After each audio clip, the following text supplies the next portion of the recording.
Hi guys, it's Sam Day here from daytips.com, and in this video I'm speaking about understanding the buyer journey and how this can help you to increase the chances of one of your customers or clients who approach your website to actually convert for you into a sale. So firstly, I want to speak about what the customer journey actually is and why it is that you need to keep this in mind and be focused on this in order for you to improve your online sales.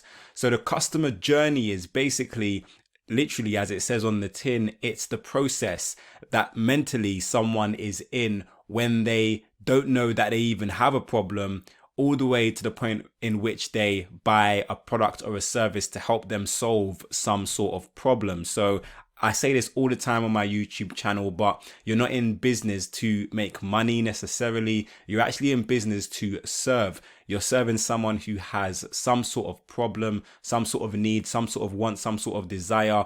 And that is what your product or your service should surround. It should surround that problem that that person has, whether it be just boredom and you're creating some sort of entertainment product or service, or whether it be something else, some necessity that someone has. And the buyer journey kind of helps you to know and understand where on that scale or where on that journey your customer is, and how many steps away they are from making a buying decision, and what kind of marketing materials and messages you need to be sending to someone depending on what stage of the buyer journey they are at. So I've developed my own buyer journey to kind of help you to understand this process a little bit better.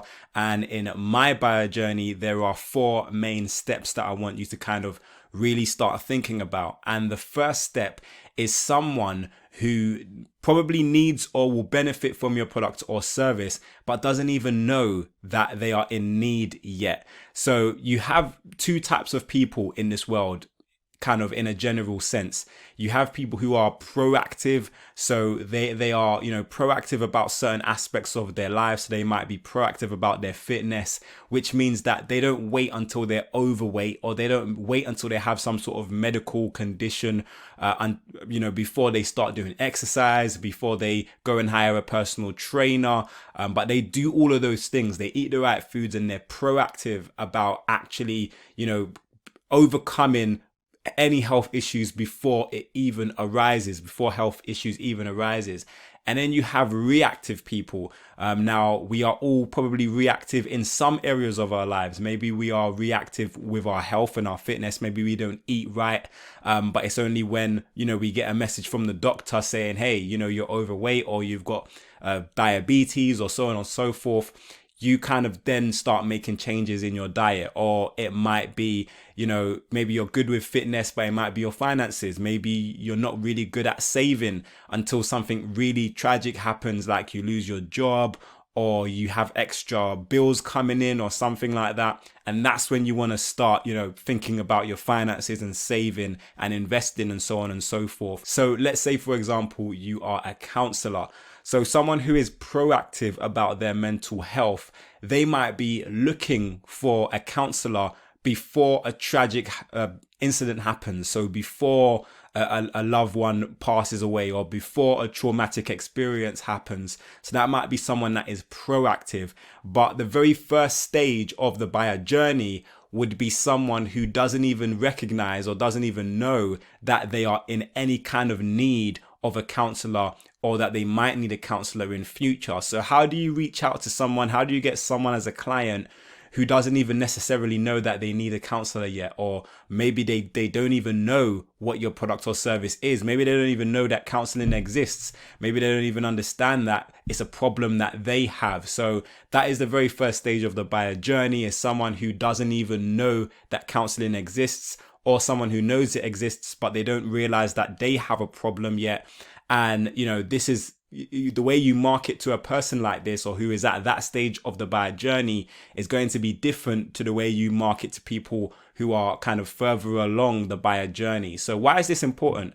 Well, a lot of people don't realize that you might be marketing to the same kind of demographic, but that person might be in a different mindset. And it's really important to understand the mindset of the person you are marketing to, because I say it on my channel all of the time, but the better you know your customer, the easier it is for you to sell to them. So if you know that your customer doesn't know that they have a problem, then you're not going to market their problems to them, because they're not going to know that. It's more of a thing of, you know, helping them to understand, maybe educating them, maybe creating content.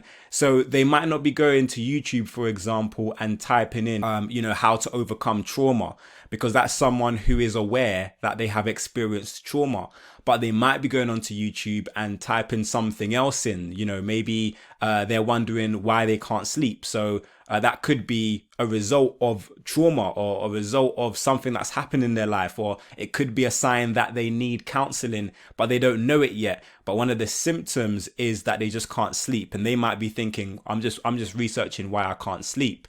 And then if you're creating content for that particular person who doesn't know that they need counseling yet, and you're giving them advice about why they can't sleep, then you can actually inform them that maybe you should go to counseling. If you suddenly can't sleep, it might be an issue with something to do with your mental health, or trauma that you've experienced. So then the second step in the buyer journey is someone who has a problem. They acknowledge that they have a problem, but they are in no rush to fix it. So someone who is here is good. It's going to take less of an effort to convince that person to become a client, to become a customer, because they are aware that they have a problem. So there's less steps to kind of convincing them to make a purchase from you. However, you now need to convince them that their problem is urgent enough for them to hire your services or to purchase your product. So for example, again, maybe someone who needs a counselor, or who would benefit from a counselor, but they've been putting it off for years and years and years, and they just haven't been seeing someone about it.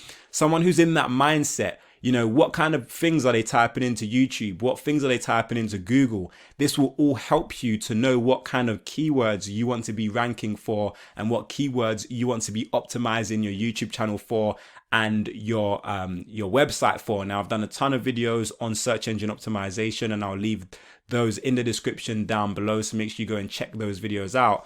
But SEO becomes really effective when you're actually ranking in Google for the keywords that are kind of most profitable and most effective for you. So, you know, you really want to know what keyword, what does that keyword that you're ranking for say about someone who could potentially come across it and find it. So if someone's typing something specific into the search engines, then that says something about where they are in the customer journey, and that's going to help you to determine, you know, where that person is in the buyer journey, and what kind of messages they need to receive, what kind of lead magnet they need to receive, so on and so forth. So someone who knows they have a problem, you can also market to these types of people on social media, using social media marketing tips and tricks. So for example, if you're on Instagram, maybe you talk about relationships or past relationships, and you might want to educate, because people, again, they don't realize that they need to actually fix this problem with urgency.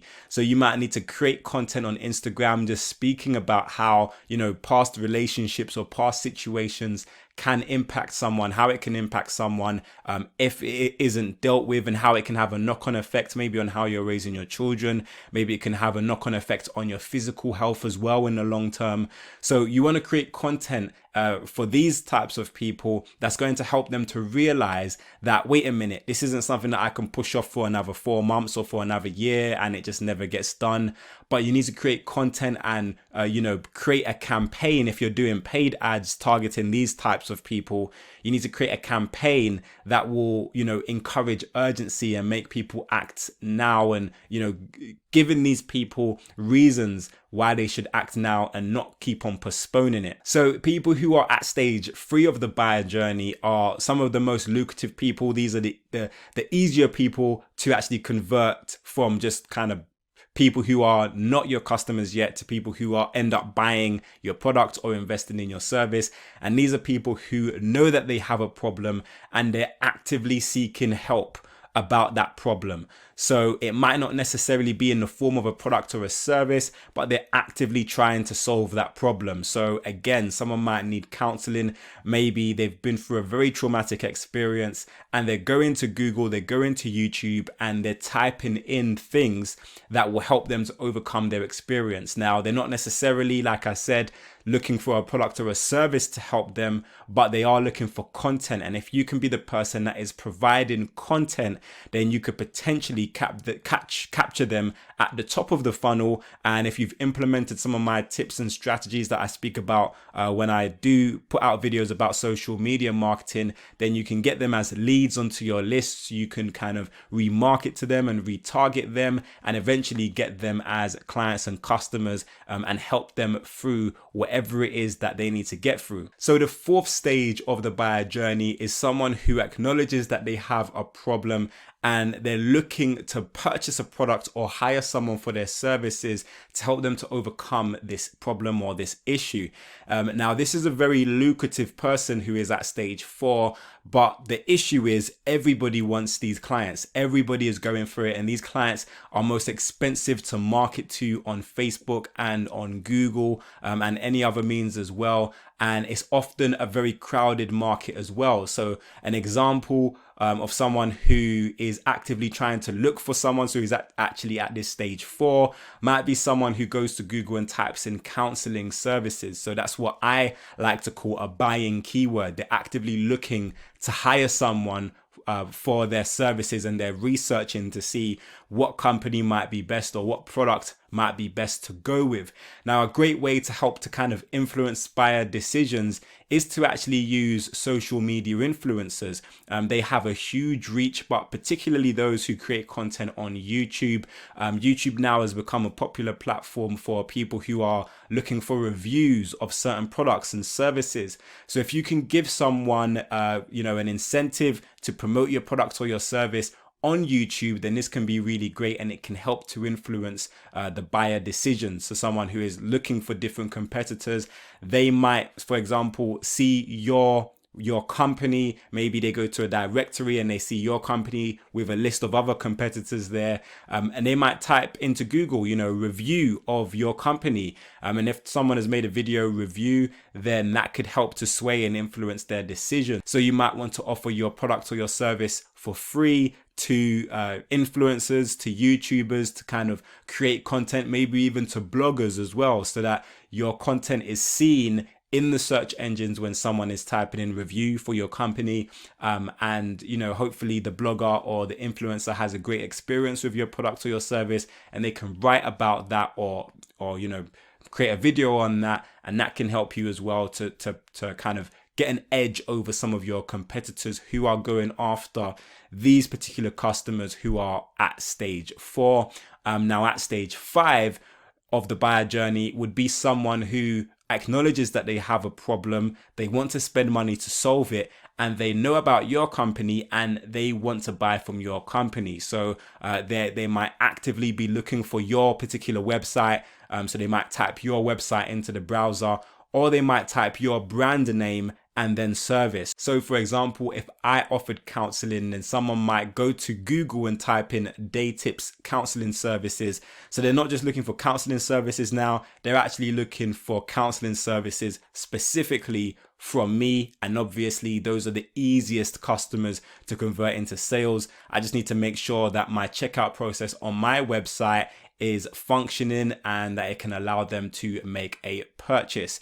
So it's really important for you to understand the thought process of your potential customers when you're marketing to them. It's important because you need to understand what content to deliver to them. It's important because the more you know where they are in terms of their buying journey, the better you can actually market to them and kind of create a proper plan and strategy to get them from being where they are in the buying journey all the way to number 5, where they're actually making a purchase from you and hiring you for your services. And this is really important as well. If you're putting out adverts on Facebook, on Google, on Instagram, or anywhere else, really think about, who is this advert that you're creating for? Is it for someone who is aware of your product or service already? Are you doing some sort of retargeting or remarketing where these people have opted into your list, or maybe they've seen your website before? Are you going to send them a different marketing message than you would to someone who is seeing you for the very first time, and maybe they're not even aware they have a problem yet?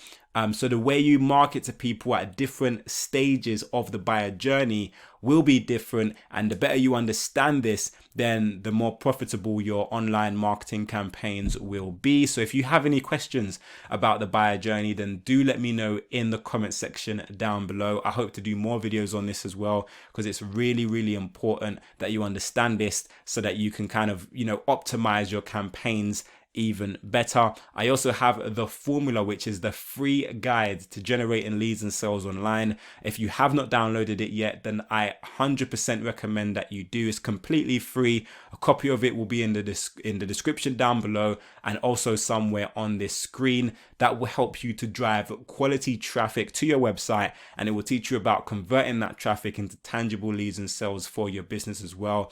But I hope this video helped you, and if it did, then please click the like button down below and make sure you share this video with a friend.